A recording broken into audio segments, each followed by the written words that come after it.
สบายดีคลิปนี้เราจะมาสอนวิธีการดาวน์โหลดโปรแกรม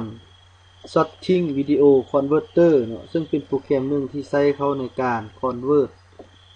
MP4 มาเป็น MP3 เนาะและสามารถแก้ไขเพลงได้เนาะ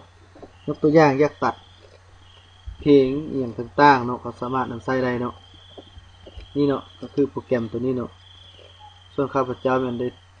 โหลดมาแล้วมานำใช้ได้แล้วเนาะคือว่าทึกใจดีเนาะคักดีเนาะก็เลยอยากนำเอามาเสนอให้เพื่อนๆเนาะได้เอามาใช้เนาะ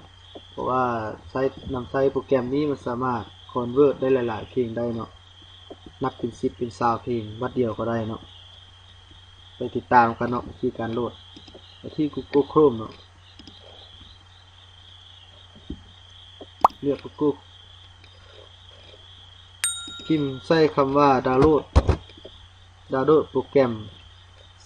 Sorting Video Converter เนาะ Enter เลยเนาะไปที่ดาวน์โหลด Sorting Free Video Converter เนาะสามารถเลื่อนเบื้องใดเนาะสามารถเลื่อนข้าพเจ้าไปตัวนี้เนาะ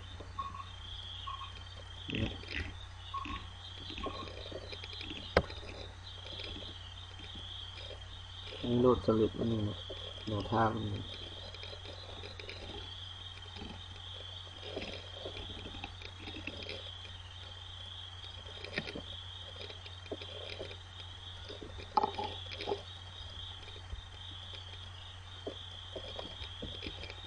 หลังจากนั้นให้กดที่เนาะดาวน์โหลด last version เนาะ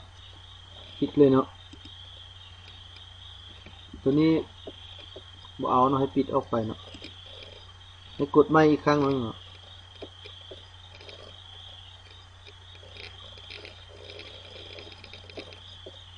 าะมันจะทำการดาวน์โหลดให้เราเนาะไฟล์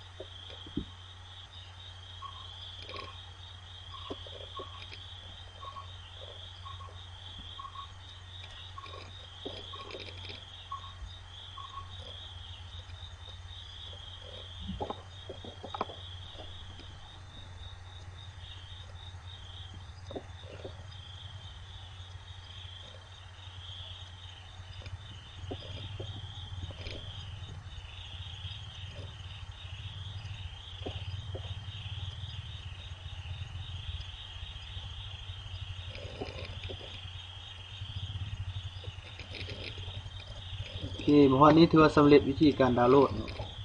สำหรับวิธีการติดตั้งและวิธีการนำใช้คลิปหน้าจะมาสอนขอขอบใจนะ